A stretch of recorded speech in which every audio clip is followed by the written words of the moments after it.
Vamos a tratar en este tema las cuestiones éticas relacionadas con el consejo genético.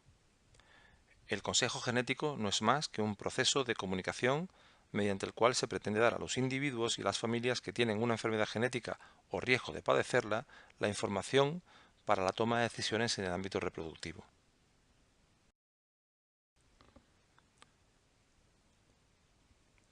Las razones por las que se acude al consejo genético puede ser variopinta. Por ejemplo, uno de los cónyuges tiene familiares con una determinada enfermedad genética, la pareja ya ha tenido un hijo con una específica enfermedad o dolencia hereditaria, la posibilidad de esterilización en un individuo con una enfermedad genética hereditaria grave o para realizar un diagnóstico prenatal. Los objetivos son comprender los hechos clínicos, apreciar el modo de herencia, comprender alternativas para tomar medidas en relación al riesgo de recurrencia, elegir un modo de acción que les parezca apropiado a la vista del riesgo para sus proyectos familiares, sus valores éticos y religiosos y actuar de acuerdo en esa decisión, o hacer un mejor ajuste posible de la enfermedad genética en un miembro afectado de la misma o al riesgo de recurrencia de la misma. Las indicaciones de este consejo genético serían la ocurrencia de una enfermedad hereditaria en un paciente o una familia, los defectos en el nacimiento, por ejemplo, abortos de repetición o mortinatos de repetición, una deficiencia mental inexplicada, la edad avanzada en la mujer, la exposición a teratógenos o mutágenos o la consanguinidad. Y la expectativa de datos a obtener son, por ejemplo, un diagnóstico de un cuadro clínico exacto, un árbol genealógico, una relación familiar de hijos potenciales con el portador de la tara, un tipo de transmisión hereditaria o una valoración de una cierta enfermedad. Centrándonos en los aspectos éticos del consejo genético, vamos a dividirlo en tres apartados: la decisión de no procreación, la decisión de procreación con una enfermedad probable o la decisión de procreación con una enfermedad segura. En relación a la primera, la decisión de no procreación, estaríamos en un contexto de limitación de la autonomía, dado que la información llevaría a la pareja o a la persona a la limitación del desarrollo del proyecto vital en expectativa. Por lo tanto, eso sería un ejercicio de responsabilidad de esa pareja o de esa persona en la limitación de su proyecto vital con vistas a la evitación de una sobrecarga para sí mismo y para la sociedad de un producto de la concepción con la posibilidad de una anomalía, aunque ésta no fuera segura. Este concepto que acabamos de comentar es un concepto de alta complejidad, dado que unificaría el concepto de responsabilidad social, de posibilidad o riesgo de padecer una enfermedad no segura, de los derechos del producto de la concepción y de una sobrecarga social, lo que tendría relación con un concepto de justicia distributiva social. Por otra parte, tendríamos que disponer de alternativas claras en la decisión de una no procreación tras un consejo genético adecuado. En el segundo supuesto de decisión de procreación con una enfermedad probable, ponemos en juego los valores de desarrollo personal, autonomía y autogobierno y con expectativa de desarrollo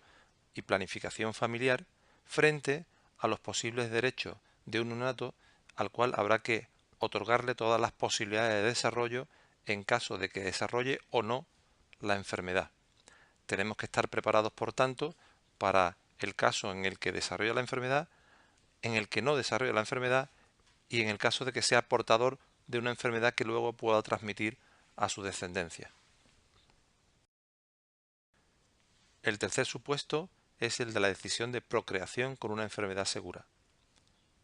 En este caso, anteponemos los deseos y las expectativas de desarrollo personal y familiar de una persona o de una pareja frente a las oportunidades e igualdad de oportunidades que el recién nacido tendrá en el desarrollo de la enfermedad en el futuro.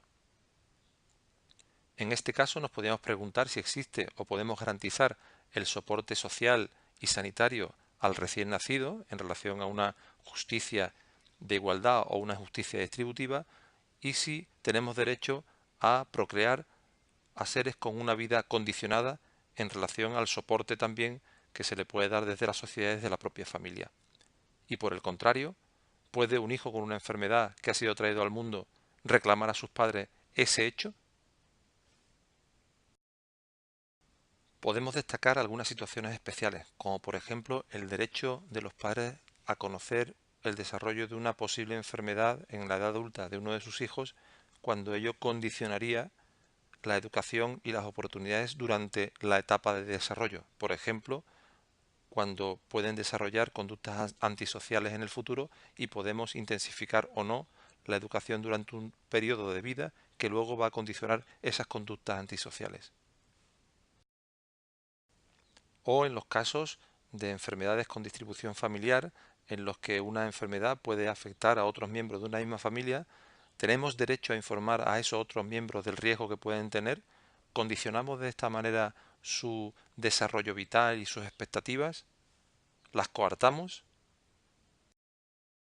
o por último, y a modo de ejemplo, hasta qué punto impactará en una relación familiar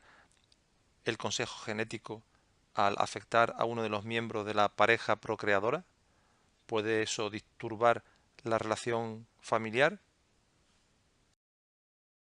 En cualquier caso, como preceptos éticos generales, en el consejo genético debemos preservar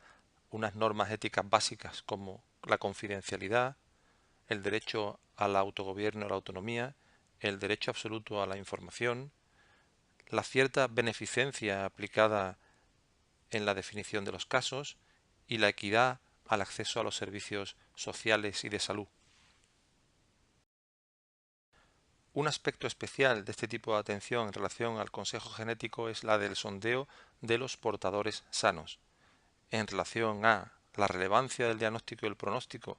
de la enfermedad que estamos intentando buscar en un entorno familiar, la confidencialidad de los resultados obtenidos en ese sondeo, que puede afectar a esa persona o a otros miembros de su círculo familiar, la protección de la privacidad de otras personas implicadas, que puede ser que quieran o no que su enfermedad o su potencial de la enfermedad pueda ser conocida, y sus implicaciones, y qué repercusiones tiene el conocimiento o el desconocimiento de esa enfermedad sobre su entorno y sobre su vida social.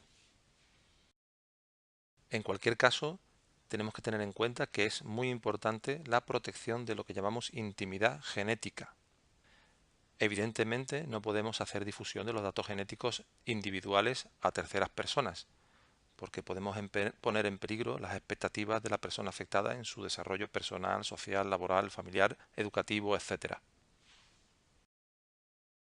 Pero aun teniendo claro este contexto de enfermedad genética, ¿tienen el derecho los familiares de esa persona a conocer su probabilidad, desconociéndolo de primera mano de ese individuo, pero con la posibilidad de desarrollo de una enfermedad? Eso sería una buena pregunta. Incluso podemos preguntarnos la posibilidad de información fuera del contexto familiar a terceras personas de una posible enfermedad hereditaria que se transmite a la descendencia cuando esta persona sale de su círculo familiar y empieza a relacionarse con terceros. Por último, nos podemos preguntar sobre el derecho a no conocer. El derecho a no conocer implica un ejercicio de autonomía de la persona en relación al conocimiento de su propia realidad, pero también un riesgo en relación a la afectación de otras personas que pueden verse afectadas con la relación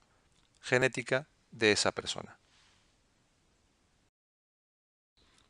Situándonos en otros contextos, podríamos hablar incluso de posibilidades de discriminación laboral en caso de que las empresas conocieran factores predisponentes al desarrollo de enfermedades de carácter genético, o en la contratación de aseguramientos, o incluso en el desarrollo de planificación sanitaria por parte de los gobiernos, en caso de conocimientos específicos de desarrollo de enfermedades hereditarias en ciertos núcleos de población.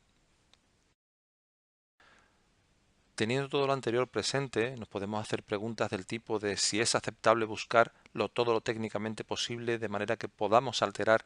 y manipular el genoma humano en aras del conseguimiento de una mejora en la especie, o si somos capaces de permitir que la ingeniería genética produzca alteraciones en la estructura fundamental de nuestra existencia como seres humanos, con lo cual también modificaríamos las expectativas de especie. O por último, si tenemos el peligro de convertir al ser humano en un objeto de manipulación, con objeto de conseguir seres exclusivamente alfa.